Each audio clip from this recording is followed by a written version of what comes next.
walks around without being shady. Who knows her values? Who's gone through trials? Her smiles are captured from mouth to mouth. It's not the size of her thighs she worries about, but the pride she thrives to keep that drive.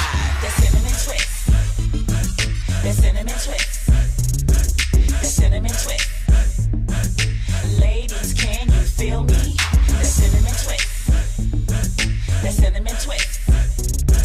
That cinnamon twist. Ladies, can you hear me?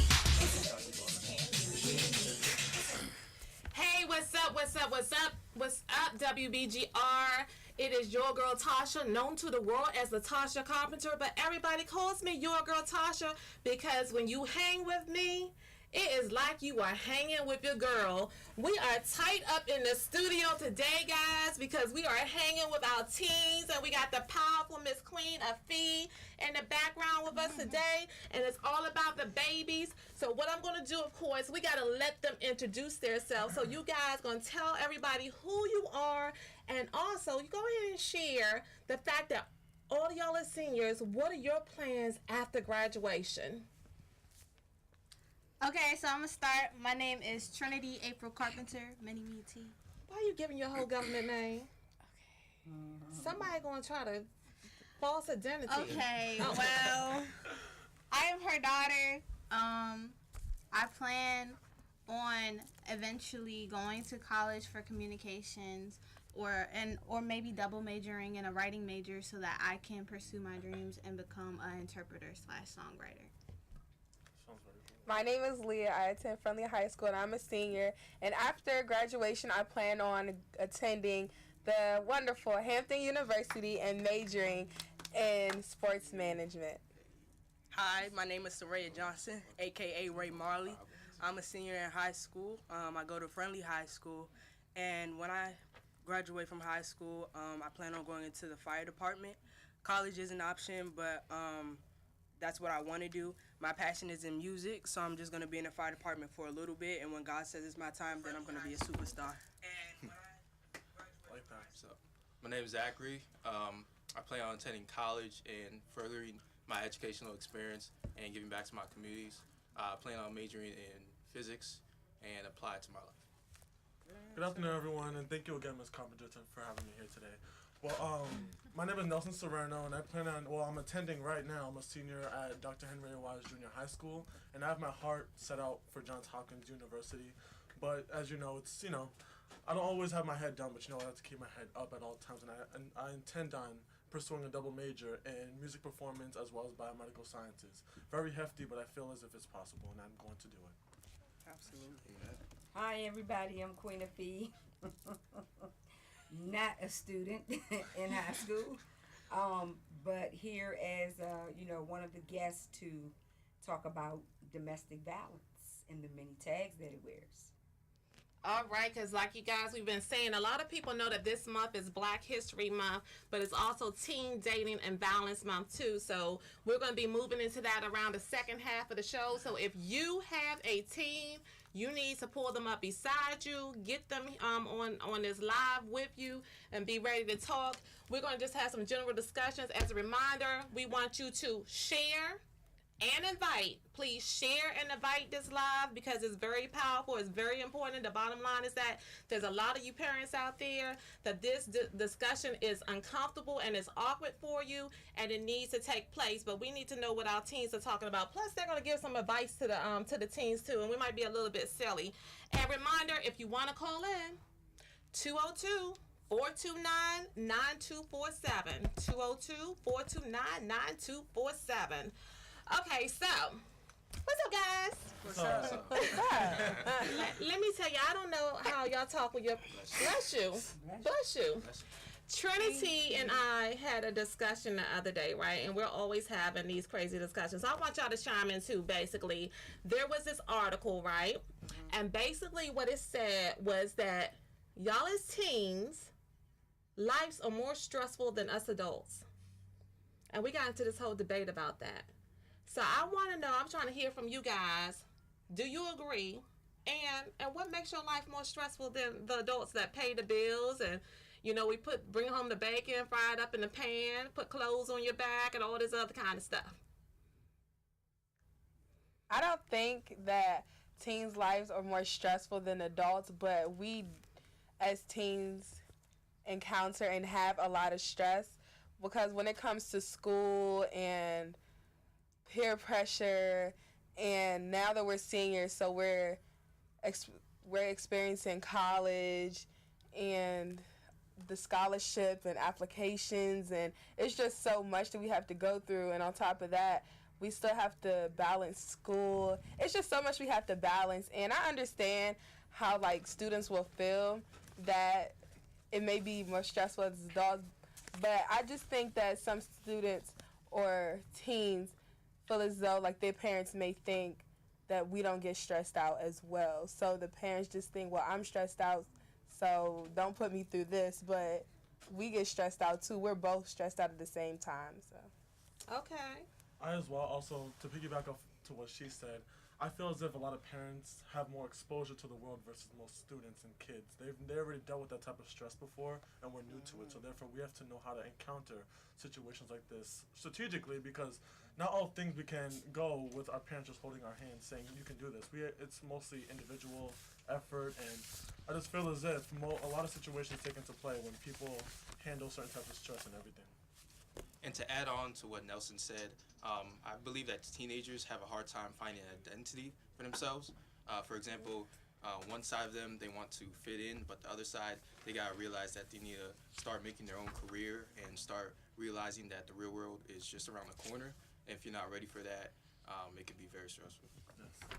Also, to piggyback off what Leah said about the peer pressure, being a teen is everything today is like normal. Nothing is really bad anymore. Alcohol is irregular. Drugs is regular to everybody. We're surrounded by that a lot. And when you kind of don't know yourself, it's kind of hard to say no to those things because you're still finding yourself, like he said. And just to be positive and keep going with everything, it's a struggle. And also, teens deal with things that sometimes we're not always comfortable sharing with our parents because we don't know how to, or we don't know how they're going to react. So sometimes we keep things inside and think, well, I can just deal with it on my own. And that kind of builds up, and that's also contributes to the stress that we deal with. On top of homework and practice and being a good kid. Trying to go to college. Okay, anyway.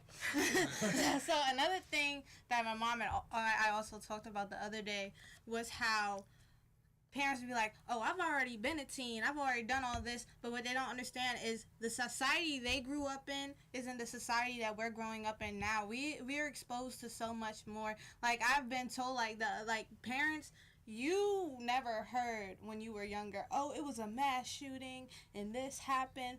With the internet, we're exposed to literally the world. And we have to take that in and learn how to adapt.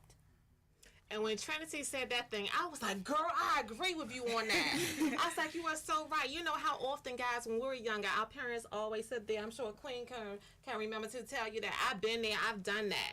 You know, you can't tell me nothing that I don't know, but it is so right what the kids are exposed to, the social media and things about that. So tell me something. Do y'all think, as far as social media, it's poisoning your brains? To be honest, I learned more from Twitter than I learned in school. As far as Black history. You messing up Prince George's County Public Schools, girl. You know how they do us. But Black history, I learned a lot about that and technology. It's very informing, but it doesn't have a filter. So it can be poisoning, but it's also things we're going to have to know going down the line. So I guess it's just your maturity level of what you can and cannot handle. And also, I'm sorry. No, go ahead. I was just going to say it's beneficial. Leah, you're not on social media at all, right? Yeah. Okay. Oh, you are? Mm-hmm. You're just not on Facebook, because y'all say Facebook is for the old people. Yes, for family. Yeah. Well, that's what everybody's watching on Facebook now, so y'all need to get Facebook a hand. Just get over that stuff, okay? We're not on Snapchat or nothing else, but okay, go ahead, you Nelson. Yeah, so what I was going to say was, like, social media could be a source of deception. People could put anything on social media and they can make it so believable that you're just like, okay, this is what's really happening. They could put all these negative things about Trump. I mean, most of it's true because he puts it from his own profile. But I'm just saying, like, many things out there are put onto things what people want you to believe. So therefore, it's what you believe versus what they want you to believe, and that's what people have to take into consideration. I think that social media, when you said that it's poisoning, I'm not sure if it's poisoning or if it's just getting you used to what you see on a day-to-day basis. Because, like, the stuff that we see on social media is the stuff that we experience or see in school every day, or people make it seem like it's the norm, or, like, say, for instance, it's always, it'll be music videos or porn on Twitter and weed, and it's just everything. And then, like, it's Parents, normal. y'all know it's porn on Twitter? Go ahead.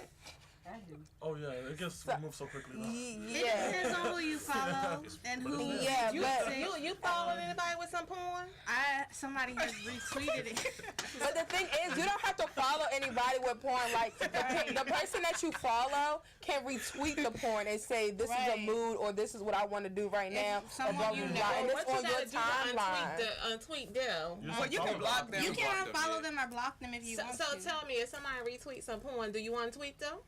Untweet No. them? Untweet Okay. them. But that's what What influenced you them mean, as like, well, though. Like, they thought that, they agreed with the tweet, so they're going to retweet it. It's not what your opinion I is, just it's keep what theirs is. scrolling. But I'm Yeah. saying, but see, as an adult, when I'm on Facebook and somebody got some foolishness on my page, I'm getting you out of my news feed. You're not sharing that stuff with me, Right. and at a certain degree, I'm blocking you.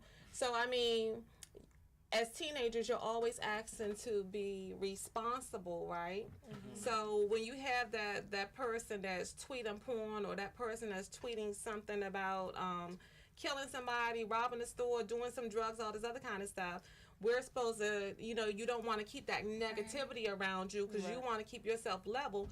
How do you remove yourself from that situation? The thing is, on Twitter, it would be different if it was Instagram. Twitter is like a totally different ball game because not only do you have to worry about that person's tweets, but you have to worry about what they're retweeting. And sometimes, like, somebody's different one day depending upon their situation. So it's like, it's gonna be a lot of foolishness on Twitter. That's why I try to tell you, you're not ready for Twitter.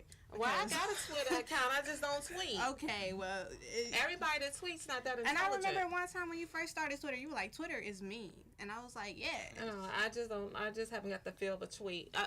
Latasha Carpenter on Facebook, or This Is Your Girl Tasha on Instagram. How they find you, Queen?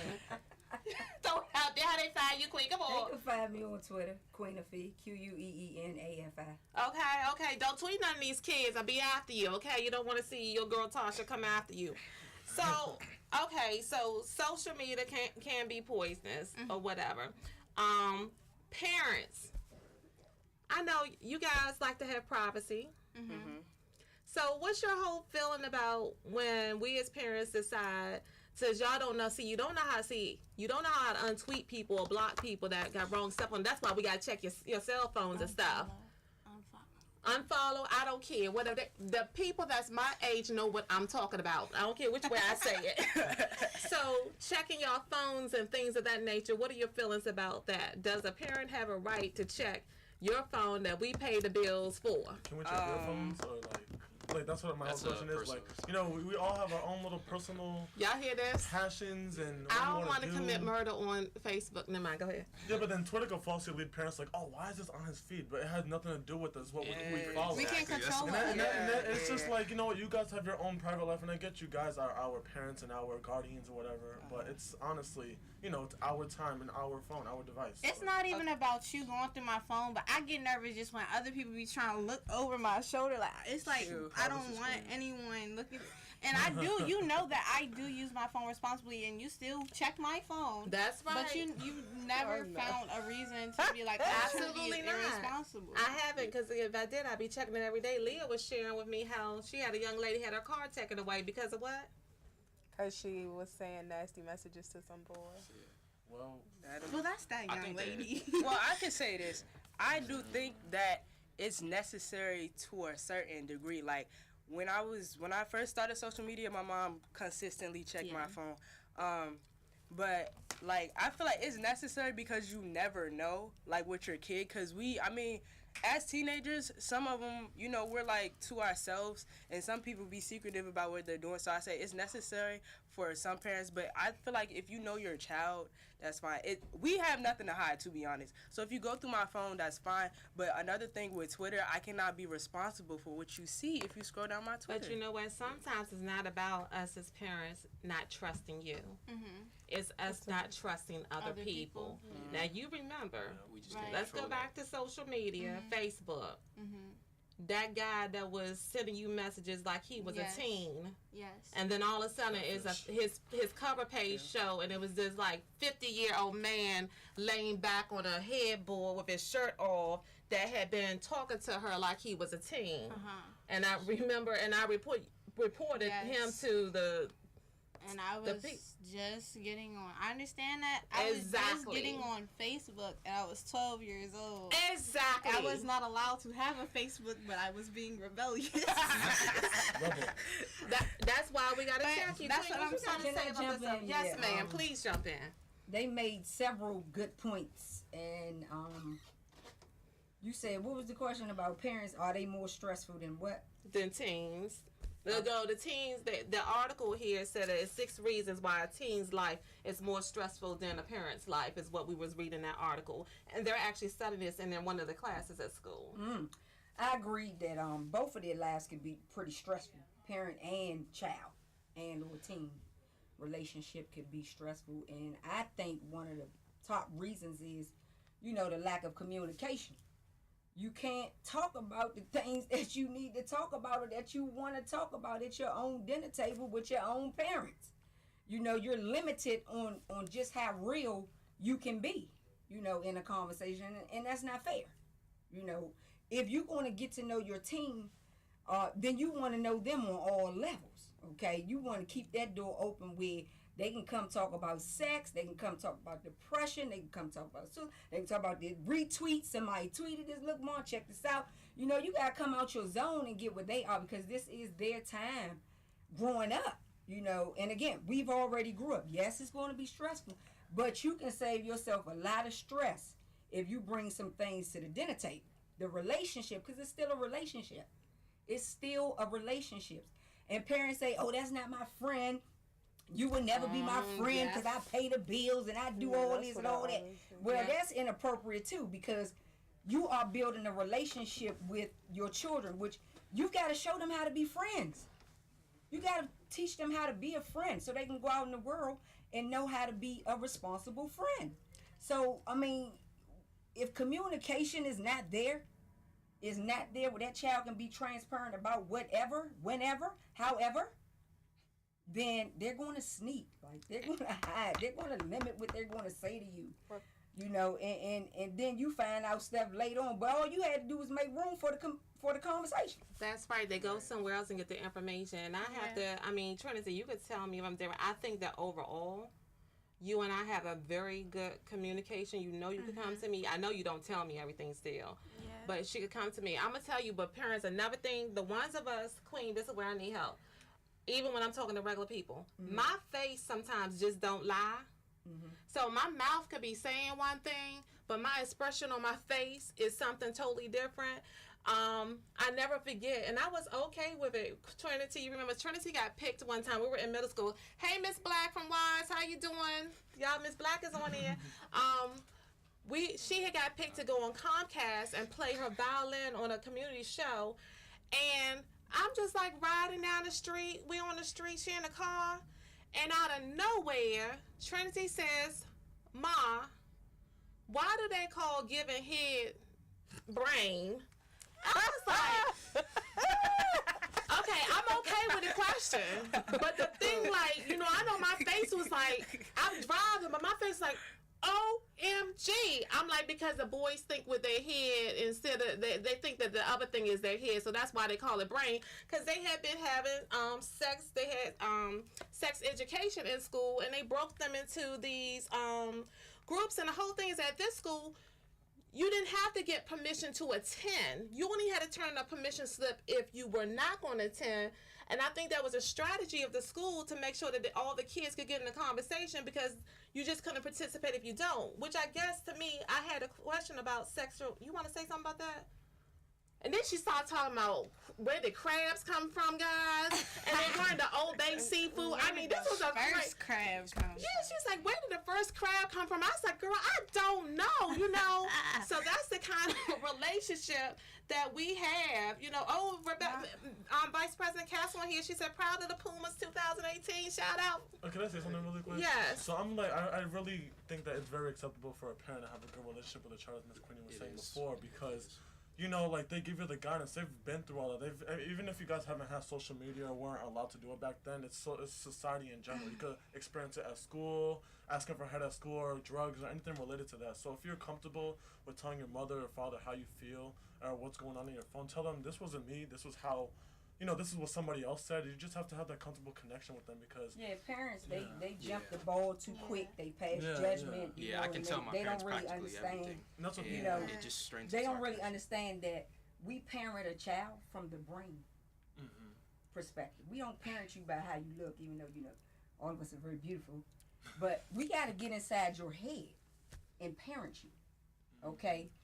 From a childhood brain to an adolescent brain, which is where you guys are. You guys are doing exactly what he said, trying to find your identity and who you want to be.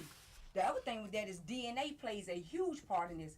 Do you know your DNA at the age that you're at now? Do you know mom's DNA? Do you know dad's DNA? 50% mom, 50% dad. What is the other side of you? For those of us who are living at home with single parents in the household, okay? You can't know your father. Why? Because your mother mad at your father and been mad at your father for years and years, or the vice versa, right?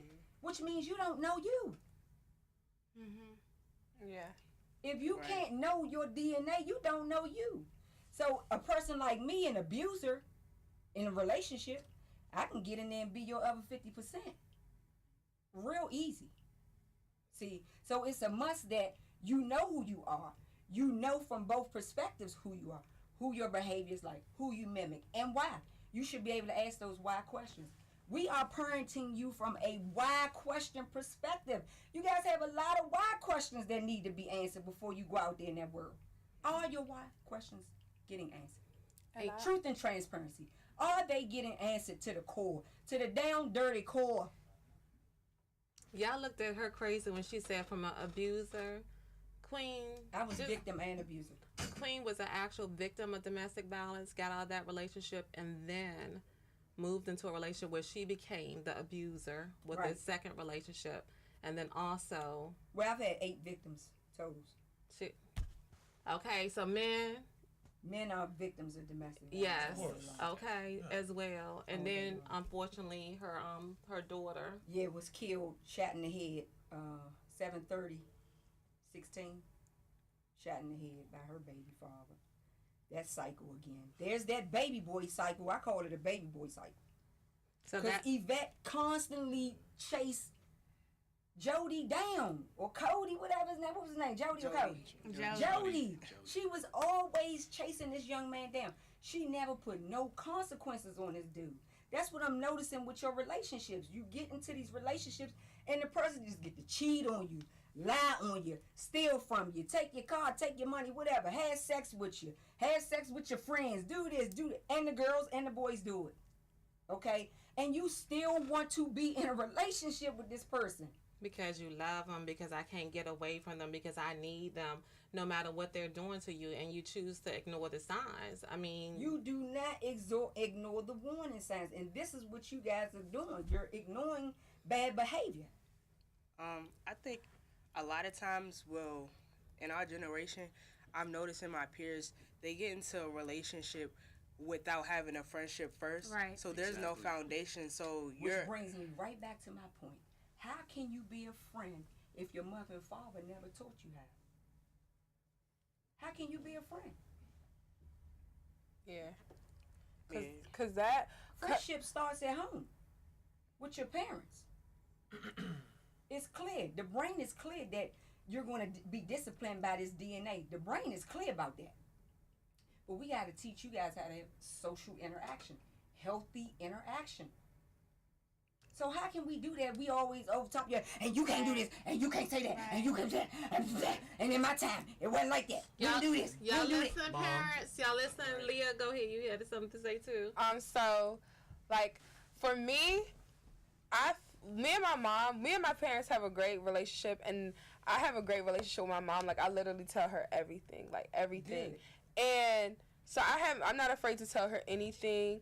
And the thing is, like, when these kids, like, when Soraya was saying how this individual doesn't just goes into a relationship without having friends first, like, I think they're seeking out attention from the guy normally, because I just hear it from girls. They seek attention from the guys, but I'm thinking that they seek attention from somebody else when they want the attention from home. When they realize they can't get the attention from their mom or dad, they seek it out from the guy that they want to be with. And a lot of times, like, I have friends who have sex with the guys, and, like, the guys break their heart, and they do X, Y, and Z to them, like she was saying, like, they do anything, and it's like they're so hurt. And, like, me being a friend, like, I'm always a friend to, like, be there for them, but they can't open up to their parents. And it's just like, they like to hear stuff from a friend, but if their parent was there, then it'll be a total different thing. And it's nothing that you can do about it, but you just see that your friend is falling apart and trying to get this attention from this dude that she doesn't want to give up. And you see your friend getting hurt, but, I mean, you tell them, like, you don't need to be with him, X, Y, and Z, but it's like they can't fall back on anybody because they don't have that home foundation. So it's a great point. So let me ask you guys, do y'all have male friends? Well, hopefully y'all too respect women. Of course. Okay. Yes. Do you see your friends that disrespect women? And if so, do you engage them in conversation about how it's not necessarily right? Or do you see your friends getting disrespected by women? Both ways, yeah. I see both ways. But I also want to go back to what she was saying with parents' relationships with their kids.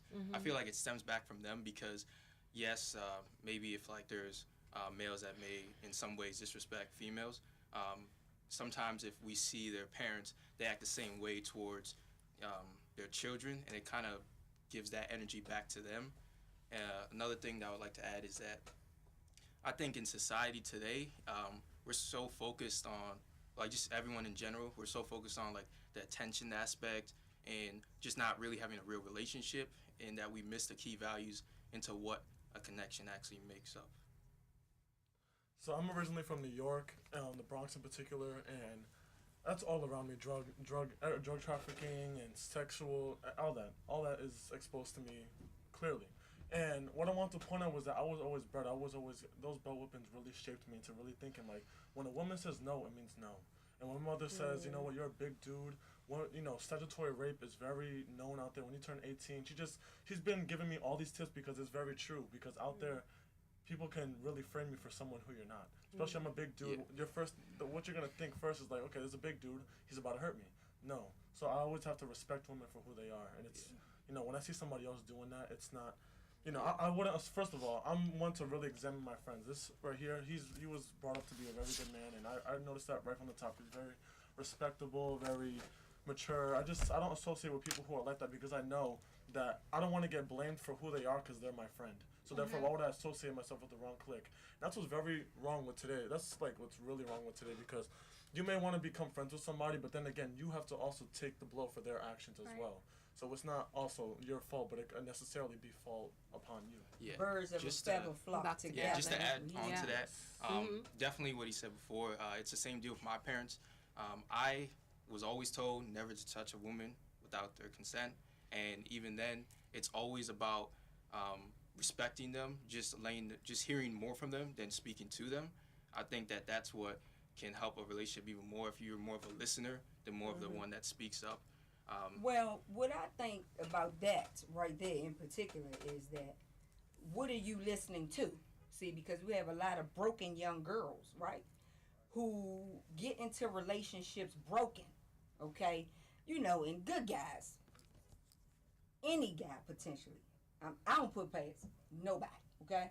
But you talking to this female who seems so hurt, like she had a lot of bad things going on in her life and had been sexually molested and all this. Why is it that you think you can help her? Exactly. Why do you think you can help that girl feel better about herself and who she is when it's something that deep that females come to you with? And it's sad because you fall into that trap as well. Once you hear all this advice from them, you're just like, okay, let me help you now. But then you're just as in the same situation as she was. You're stuck and you put yourself in her own situation. And you may try to help her as much as you can. But in the end, it's like you were giving her advice because you were trying to help her. Therefore, you're part of her situation. And it's not. Yeah. And the advice could include sex. It can include, it can include sexual activity where you think that you're helping this girl and really you're not, right? And then when you want to stray, she turns into a monster. How do you know if she doesn't have an STD or something like that? What if the men who raped her or whatever had some sort of disease? But then girls... We're not even talking rape. We're just saying, like, just me and you casually meet and we talk and I'm telling you everything because you seem like a nice guy. Within 2 weeks, you know my whole life. Like, all three said she was molested. That's what I was saying. What if she... By a grown person. Oh. So if she was molested, she's talking to you and saying... this happened to me. Like, I've been feeling so bad on my life. I'm glad I got you. You're gonna help me. You care about me. Trinity, like, why do you pursue her? That is dangerous. Yeah, it is. Because for a girl or for a man, and we're bonding off of pain, off of each other's pain, and we're thinking we can help these people when they're emotionally sick, brain sick, body sick. And it's very unfortunate to really think that because people take pity for people's situations. Like, damn, I'm so sorry you experienced that. And it's so sad that people put themselves in that situation and they're just as guilty as them. It's just like, you may fall in love with somebody, like, after giving them all this advice and everything. Just like, wow, we really connected. I really got that advice. But then you're stuck with the same dilemma that she was experiencing. And it's like, there's no change. And it's sad. It's not always the girl. Like, I mean, it's not always the guy. Because the girls, like, I know girls who use guys, who, like, feed guys this whole pity story and this, that, and the third. And they're using guys. And I'm just sitting here like, I don't like how girls say niggas ain't us. So I'm like, but y'all do that. Like, y'all say that, but y'all are the ones who use guys who just want guys for their money or sex. Yeah, and it's just that. And some broke dudes out here. Yeah, and it's just like you can't feed guys this pity story and like say X, Y, and Z, and then get upset when they hurt you. At the same time, like, females aren't told, don't touch a guy without consent. It's like females aren't told the same things guys are told. And they should be. Right, they should be. So let me give you guys some statistics because this is a little bit more serious than a lot of people even realize there. There is a website called loveisrespect.org.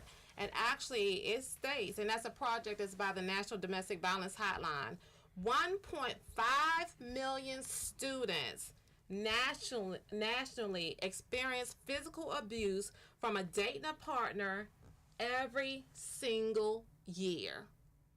1.5 million. And what's the age group on it? The age group on it, violent behaviors begin between the ages of 12 and 18. And the sad thing, guys, is we have the number saying 1.5 million, but also only 33% of the people even report it. Leah and I was having a discussion earlier when we was in the car, and I shared with her the fact that at the age of 14, I actually was raped. I had an abortion as a result of it. Me and my mother, this is the reason why me and Trinity have to be able to talk, is because me and my mother did not have that kind of relationship where we could talk. And my mother died at the age of 55 to breast cancer, not knowing that I was raped. Not knowing that I was working since the age of 14 at Track Auto, and I sold sheepskin seat covers under the table to get money to pay for my abortion because of that. So 33% of the people don't even report it, guys. Right. You know, and then we can't even get into the fact about how it affects the people from the LGBTQ communities as well, because that's a whole nother statistics then. And then when you're holding this stuff in, that contributes to people having depression. That contributes to the substance abuse. That contributes to people drinking alcohol. I mean, becoming a domestic violence people themselves. And then you got people, they said 50% of those people that hold it in, they commit suicide too. This is a crisis here. Because there's no way out for them. And this is not about 1 month. We always talk about how Black history is not 1 month. Teen dating and violence or domestic violence is not 1 month. It's all year. We need to stop this. I mean, good God, 1.5 million a year. Yeah. That's crazy. Were y'all raised up? Technically, statistically, 1 out of 3 of y'all have experienced this. 1 out of 3 of you, the people that you're walking around has experienced this. 1 out of 3 of you are walking around like I walked around holding them in from the that's mother. physical abuse, right? Right. But also, and people are also very ashamed to mention, be like, okay, I was raped. You know, a man actually took advantage of me and actually raped me. People are very ashamed to mention that, and it's kind of sad because you want to get the right statistics in order to prevent some sort of situation like this. But a lot of people are ashamed, and it's really sad how this all. If you're not already having the conversation at your dinner table, why would I tell you? You're not going to understand it. Why would I share with you what I'm going through if you're not already talking about it at the dinner table with me? You have a lot of parents who hold stuff in too and don't tell y'all what they've been through. Okay, because they are ashamed of their trauma and the things that have happened. You saying, why do they do me like this? Or why does she make me feel like this? Why does he make me feel like this? It could be because they have their own trauma in relation to what you're going through.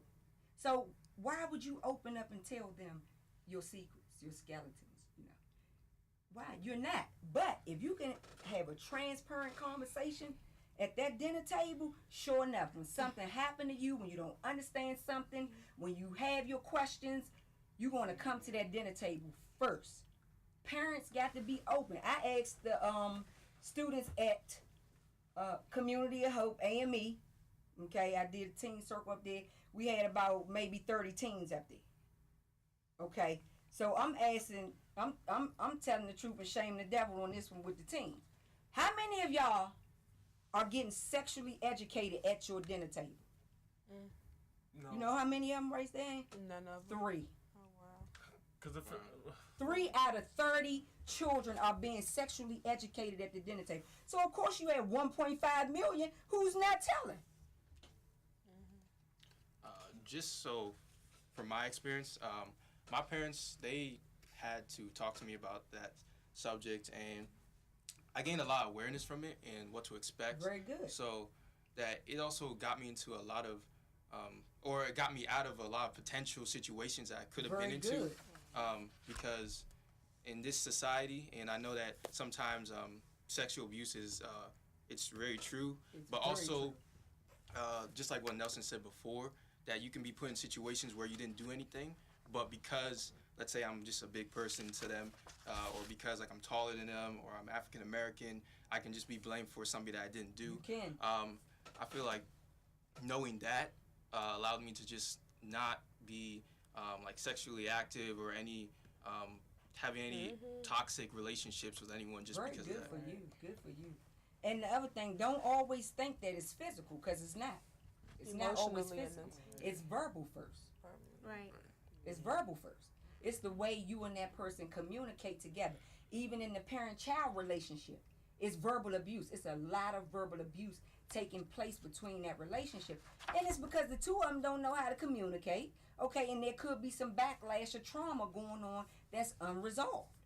You know, and so when triggers come up, everybody act out. Nobody's really talking about the conversation, you know. So verbal is the first tag of domestic violence, okay? It's how we get the victim, and it's how we keep our victims. Yes. So Queen, can you kind of share with them, because okay, you guys see people get angry with each other, have arguments and stuff, right? Your friends, when they get angry. Yes. If those friends are in relationships with people, do you see a difference about how they display their anger to people that they're in relationships with? And if so, what differences are you seeing? Then what? Or relationship? their anger, how they take the like, anger. and I'm just talking to Trinity, just my friend. Right. But then I got my baby over here, and the way I'm talking to my baby or something, when you get angry, when you see the persons that are giving out those verbal signs, because they'll try anything. They put you down. Mm-hmm. Your hair don't look good today.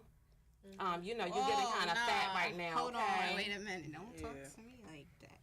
I'm sorry. Go ahead. What are you are you going to try to make yourself get prettier for them? No. Are you going to try to start not eating and lose weight because this person is telling you this? Me personally, I wouldn't do that, but I know girls or people who would do that, and because they will bring their self-esteem down, and they would make it feel like, oh, well, I'm in love with him, and what he says is true, so I will have to impress him or do whatever I need to do because I don't want to lose him. And that goes back to, if a guy makes you feel that way, that goes back to your home situation, because you lived in the home with a great foundation and your parents told you, you don't care what anybody says because you know that you are beautiful and no ifs, ands, or buts about it. You can't let anybody bring you down. Right. I've never personally met anyone like that, but even if I was to, I know friends who have had situations and I give them advice. Even when you give them the advice, sometimes it's not always going to help because at the end of the day, they're going to make the decision that they want to make. So, gentlemen, I'm a female, and I tell you that you don't love me unless you go out and buy me a gold bracelet for Valentine's Day. Oh my God, that makes me so mad. Let's call her gold digger. But anyway, it can be more than that because we talk about financially. Financially is a version of domestic violence too, and some people don't understand that. So you think that you're trying to keep them, you're trying to buy them the latest Michael Kors and Louis Vuitton and all this other kind of stuff, trying to make them happy. But at the same time, that's a cycle of how sometimes men get caught up in domestic violence relationships too, and not even realizing what you're doing. But you think you're making her happy. Yeah, but my mom always told me, get a woman who doesn't rely on you, who has her own source of income, who has, you guys work as a team, you guys don't work as one, brings up the other one. Yeah, I'm looking into the future. Dan said he's proud of you. He's on the live. Go ahead. Say hi. My little man is grown up, all grown up. Yes. My mom always told me never to rely on any sort of woman. If they have their own source of income, they're going to be okay. You almost want them. My mom always told me to be independent in a sense, but also rely on me as well. But not rely on me financially, where she can support herself as well as support me. Well, financially, it should be half. Of course, yes. Two people come together. Yeah, but not always asking for can I have this and that. It's if I want to give it to you, then you know. It's at your discretion. At my own discretion, not because maybe a birthday gift, but that's on my own discretion. Yeah. I want somebody that wants me, not somebody that needs me. Yes. Exactly. That's a song. That's right. I want to be the one you want, not the one you need. That's right. Yeah. To add on to that, they also be disciplined too, which also makes it a little bit better to just relate to each other. Like, for example, for me, if I were to seek out a girl, it would be about us having somewhat of the same interests, but also career bound. Like, we have good foundation of morals and values that we have. That we don't do certain things. That we only do certain things at this time, at this place. Well, you're compatible in important areas. Yes, and especially for us teenagers, there's a lot of things that we should not do. So that being able that's everybody though. Yeah, and that's being everybody. Exactly, and being able to realize that is a key thing right now in their life, and I think that's the best thing that we can do right now. Because everything that's in a teen's relationship, well, in that society thinks is normal, and especially in high school, it's about sex, saying I love you, and buy me stuff. Now, and I'm just sitting here, I was telling Mrs. Tasha when I was in the car, I was I'm the only virgin out of my friends. So, yes. Hold on, wait a minute. So I guess we not friends. I was talking about in school. I was talking. Hold on. Okay, us three are virgins, and it's just I don't know about y'all, but they're you're a virgin. No, you're gonna lose that, or they don't believe it. And I'm just sitting here just because it's a norm, it's it's weird for somebody like me to say I'm a virgin because because it's just that's what all of you guys do, but that damages a person. But y'all don't understand because y'all think it's so normal. That's what everybody does in a relationship, and that's probably I'm not in a relationship now because like that's all that guys want, and I'm like, I don't want that. But and then it leads to abuse and X, Y, and Z. Like so much goes down the line with that. Also with that, when that happens, you have a soul tie with somebody, so you're automatically become one flesh. Person. So when he does want to leave, that's why you're crazy, because you're attached to that person without knowing, because you're just thinking, oh, this is just something we're gonna do. But really, your soul has tied. Now you're attached to this person, so it's hard to let them go. And that's a very bad reason to also put your business on social media too, because especially when like this happens all the time. Like I've never seen anyone like not do this, but every time there's like a breakup, they had to delete all of their information that they had on social media. Like some people, they just make like whole new Twitter accounts, for example, or they and it's black just out. Profile pictures it's just ridiculous because. And then they start like tweeting like all these broken things and just always putting their business out there, Right. and it's more toxic. And you're still going to answer my call. That don't do that. You're still going to answer my call if I call you as the abuser. You're still going to pick up. Back to the virgin piece. My daughter was a virgin all the way up until she met this young man who she was not compatible with. Compatibility plays a part. Right. Why would you go and get a street dude when you were not raised that way? Right. Okay, your mom now, I'm coaching her through the whole thing about who this guy is. Right. And the things that I see in him that look like me. Right. Okay? And my behavior. So why would you mess with someone that you're not compatible with? Which is another thing that the teens do. You get involved with people that you don't know. Okay? And my daughter had me at her disposal. She knew everything about domestic violence with many times. Traveled with me everywhere. But when it came for her time, when it came for her time, she was believing things that she knew she shouldn't have been believing. She was doing things that she knew she should not have been doing. Right? So love does, you do fall in love with this person sometimes. You do get blinded by it. The other thing for me is that, of course, DNA plays a part. DNA plays a part on how we fall in love. To me, the way she fell in love is more like her father to me. It was not like me to me. Because if it was me, she loved the way I fall in love, she'd be alive right now. I think it's more relation to her father. She thought that she could really love the hate out of him, love the bad out of him. She actually thought that she could change his behavior by being loyal to him. Why are we loyal to people who lie to us, cheat on us, steal from us, use us, talk bad about us? That's even in a friendship with no sex. We're loyal to people who verbally abuse us all day long. We still want to be friends with this person, and they're betraying us the whole time. Why is it that we're so blinded by loyalty, we can't see the betrayal? My daughter could not see the betrayal. I also want to say something like that. Like, it makes you look like a hypocrite. You can say, yes, ma, I won't do drugs. Yes, ma, I won't have sex. Yes, ma, all this stuff. But it's really, up to you, because women get caught in the wrong crowd because they're stuck with being with bad boys who always do drugs, tattoos, gangs. They're attracted to that, and I've never understood that. You got boys who was attracted to me, and I was a bad girl. I mean, yeah, but I mean, obviously, but in the end, you want somebody who's, this is my personal opinion, I can't speak for others, but you want somebody who's gonna have a future, who has their heart set on something else versus being drugs and selling, something at home. That's not gonna get them further. Can I just say this? I get what you're saying, because I'm looking for, I'm not looking.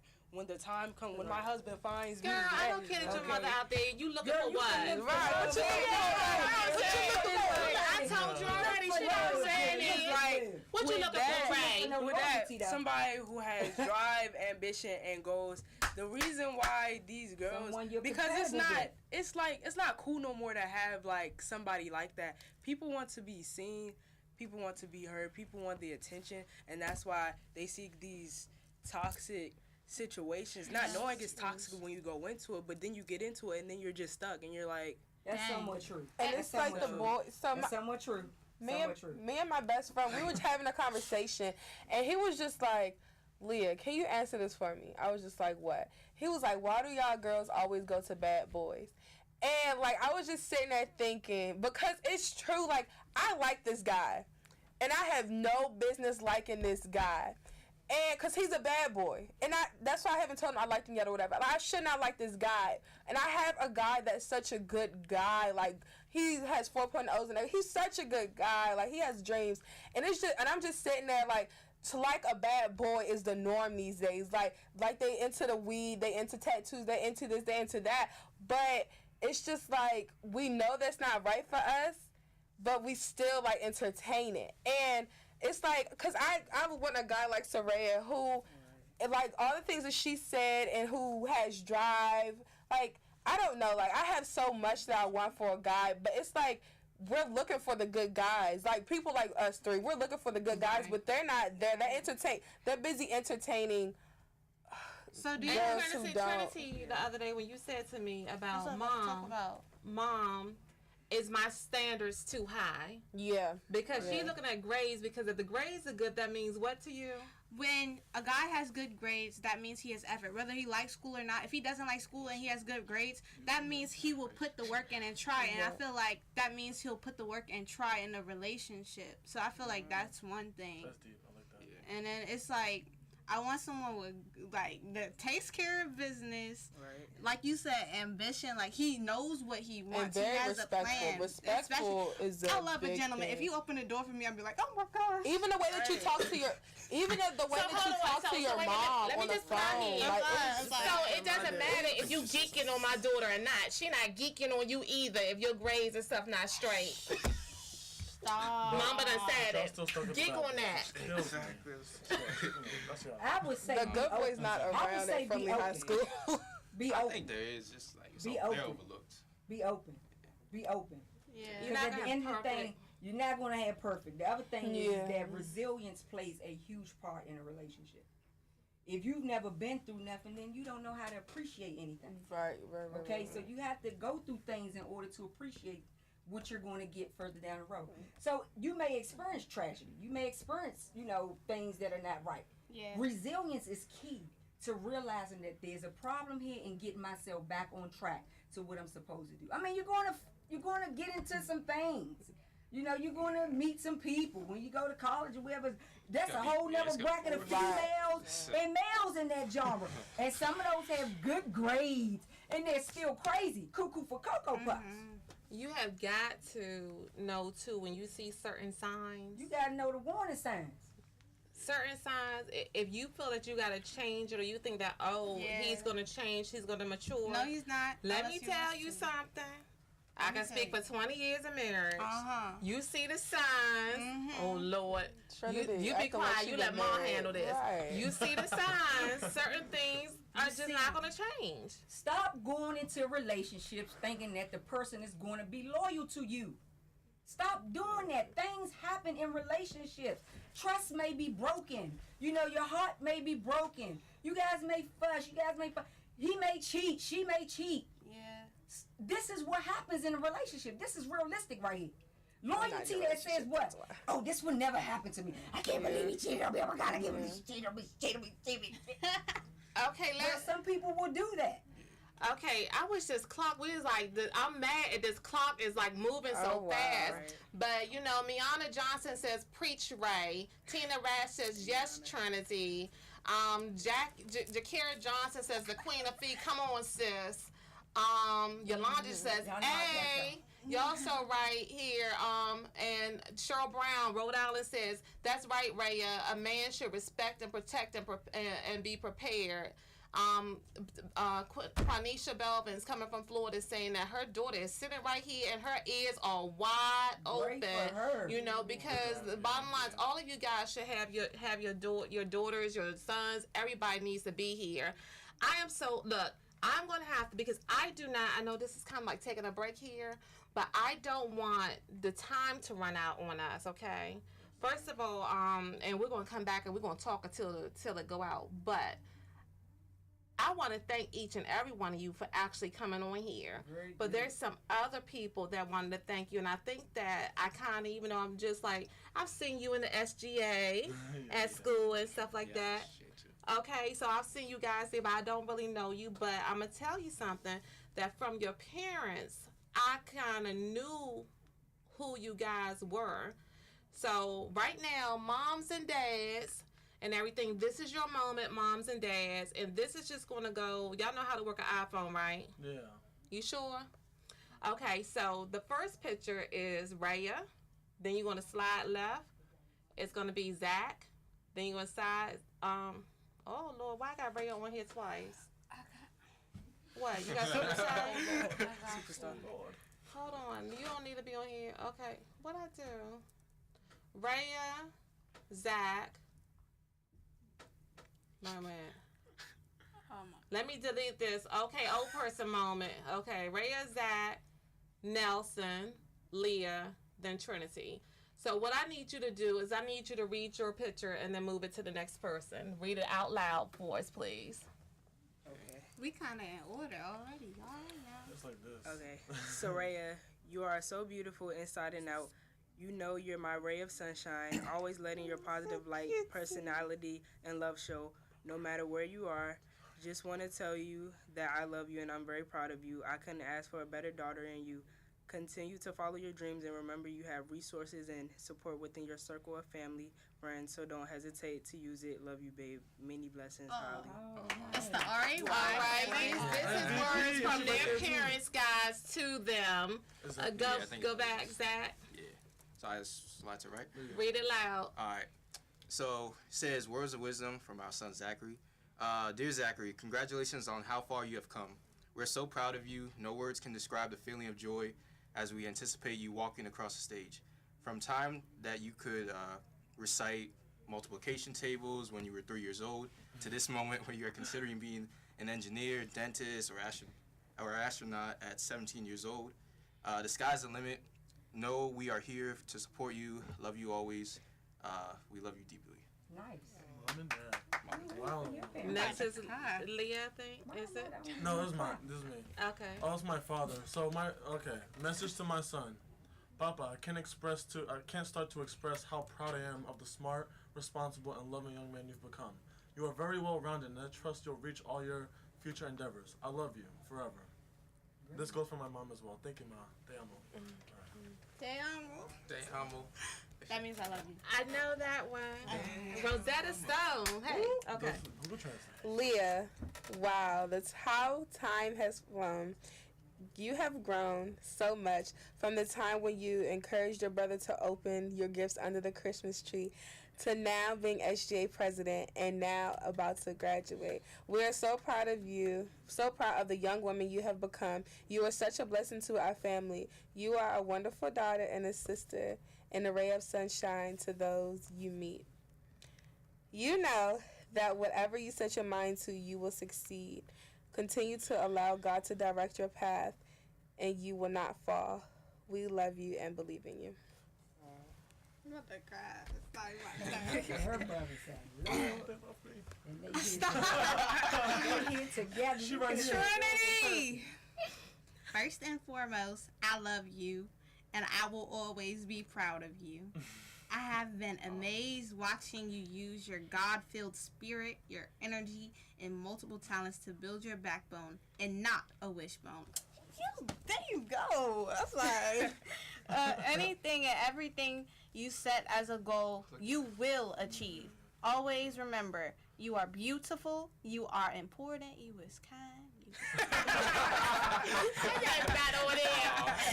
And this is not the help. Go read that thing again. And you are beautiful, you are important, and you are needed, not just by me, but by the whole world. Very good. Nice. That was good, man. Love Mom. That's your babies. That's the babies. We love our baby. My baby is. She's so. She's one last question. Yes, go ahead. We got some more time. Go ahead. How many of you guys are interested in dating outside your race? Oh, me all the time. All the time? Yeah. Me, I actually. My race crazy. Well, I know. My race is crazy. Every race can go crazy. I'll be honest with you. Well, come on Puerto Rican, but anyway, keep going. I gotta be honest. Like, I would rather date like African American. I feel the same. I mean, So it's just that. Inside your race. Yeah, it's just like that connection that I can. I'm not against dating outside. So do you think dating inside your race, you know that person? It's a preference. Yes, like You as I get to really know, don't. I know. As I get to know them, but you're right. Like Sure, it can be like, yeah. but every person is different. I understand that. I just feel like it's just something that I can relate to. I don't know. But I've been around black people all my life, so it's a preference. I'm sorry, go ahead. It's love. It's love. But I like you said, I would rather date inside my race. It's just like the little cute stuff, like the inside jokes we can have, the things we can do like that. I don't mind if my husband is white, Puerto Rican, Asian. If whoever God sends me, I would be grateful. But I would just rather have a black man. I would prefer to have an African American, but I mean, I'm open. Yeah. Like, if he African American and mixed with something, that's even better. Yeah, everybody. Because they look good, just saying. But you know what I mean, I would prefer African American. What about you? Oh yeah, like I said, it's a preference to date someone in my race, but I would be open to dating someone outside my race. Mm-hmm. Oh, I also want to add, I mean, I know I said I want to say date somebody outside, but it honestly depends for me who you are as a person. It may, you may not be, because it doesn't matter. It just depends who you are as a person, well-rounded. It doesn't matter. Okay, in your race or out of your race, all right, you still have to spend the necessary time Yeah, of that it course. takes to get to know the person. Of course. Don't think because they're black and you're black, or they're Puerto Rican and you're Puerto Rican, you guys know each other already. Yes. And you're going to give them passes on their behavior. Yes. This is what we do. This is what we do. Think because it's another race, they're better and all this other kind of stuff. Do not. Don't give anyone a pass. Everybody got to pass the test. And get to know them. Take your time. Yeah. And get to know them. Me personally, I think I'm going to stay with inside my race, cause it's just a better look for me. Yes. Chocolate. Strawberry chocolate too. Yeah. What? The air off. I need a time check. Not know their time check. So, all right. Anything that you guys want to say to your parents before we go off? I love you, Mom. Love you, Dad. I just want to say shout out to my mama. Love you, Mom. I love you, Mom. I love you, family. Thank you so much for Watch that everything. movie, right? My mom, sister. Got it. Yeah, you got it. You right here. And Dad too. And Dad. I love you, Dad. Love you, Mom. Love you, Dad. Love you, Mom. Mom, dad, brother, family, Te amo. friends. Anyone who's watching. Okay. So what y'all think about? God bless.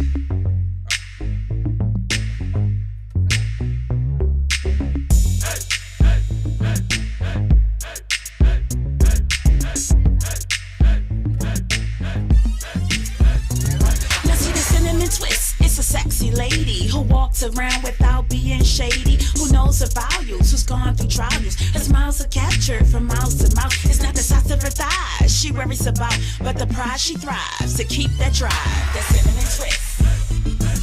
That cinnamon twist.